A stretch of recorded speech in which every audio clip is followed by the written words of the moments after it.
Eles te ensinaram que a solidão é um castigo, que se você está sozinho, há algo errado com você. Mentiram.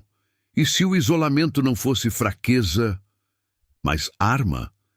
E se o silêncio que te incomoda fosse o exato lugar onde os soberanos são forjados? Os homens que mantiveram poder ao longo da história não foram os mais cercados de aliados, foram os que suportaram o vazio sem se quebrar. A sociedade quer você conectado, distraído, validado, porque quem suporta estar sozinho não pode ser controlado. O homem comum foge do silêncio. Corre para o ruído, para notificações, para qualquer distração que o impeça de encarar a própria mente. Mas o estrategista faz o oposto. Ele se retira, ele observa, ele se fortalece. A solidão baseada no medo é prisão, mas a solidão escolhida é laboratório.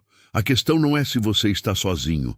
A questão é, o silêncio está te destruindo ou te forjando. O sistema rotula o solitário como estranho por uma razão estratégica.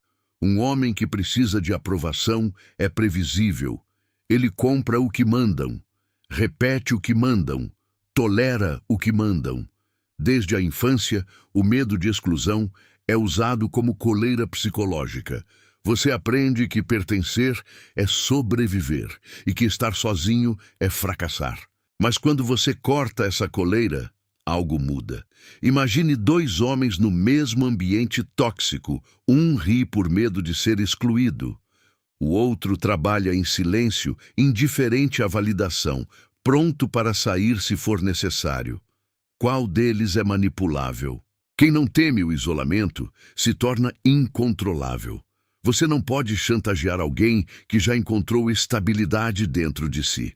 A solidão, quando compreendida, não é afastamento, é libertação tática. A multidão produz ruído, o indivíduo produz legado. Os maiores estrategistas da história entenderam algo que o homem comum evita: a criação exige isolamento. Isaac Newton desenvolveu suas ideias mais revolucionárias longe das cidades, isolado durante a peste. Charles Darwin passou anos em reclusão, refinando uma teoria que abalaria o mundo. Friedrich Nietzsche escreveu suas obras mais profundas, afastado do barulho intelectual. Eles não criaram apesar da solidão, criaram por causa dela. Quando você pede opinião demais, sua visão se dilui. Ideias embrionárias precisam de silêncio, não de consenso. O excesso de vozes transforma leões em gatos domésticos. O estrategista entende o poder do retiro deliberado. Ele se afasta não por fraqueza, mas por precisão. Ele silencia o mundo para ouvir a própria mente operar em alta voltagem. No primeiro momento, o silêncio incomoda. Depois confronta. E então revela. É no isolamento que a mente deixa de reagir e começa a comandar. A solidão é apenas o início. O verdadeiro teste começa quando o silêncio deixa de ser externo e se torna interno. Sem distrações, você encontra aquilo que passou anos evitando: inseguranças, raiva, ambição reprimida, medo de rejeição. A maioria foge nesse ponto, volta para o ruído, para as telas, para a validação barata.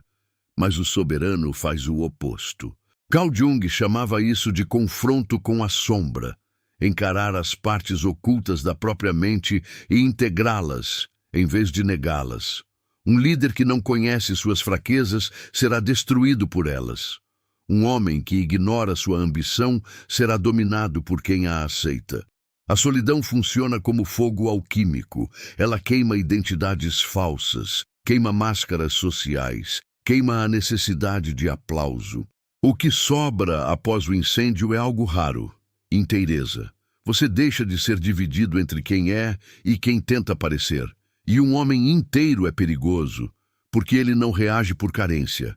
Ele age por decisão. No fim, tudo se resume a uma pergunta brutal. Se o mundo tirasse de você os títulos, os aplausos, os seguidores e a utilidade social, o que restaria?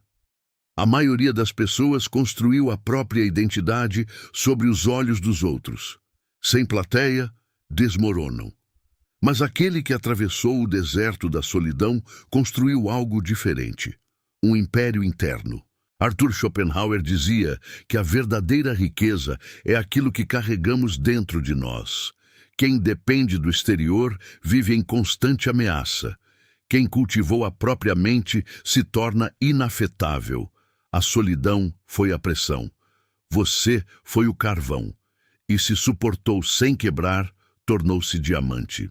Quando esse homem retorna ao mundo, ele não busca aprovação.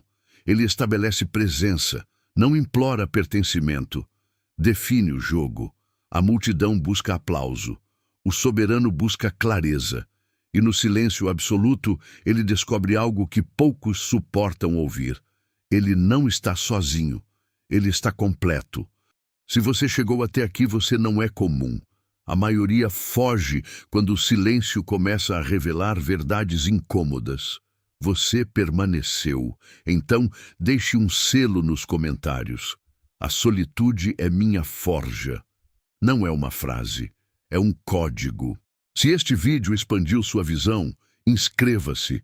Aqui não treinamos dependência, treinamos soberania. E agora eu te deixo com a pergunta que separa mestres de mercadorias. No silêncio da sua própria mente, você governa ou implora. Se estiver pronto para ir mais fundo, o próximo vídeo já está esperando.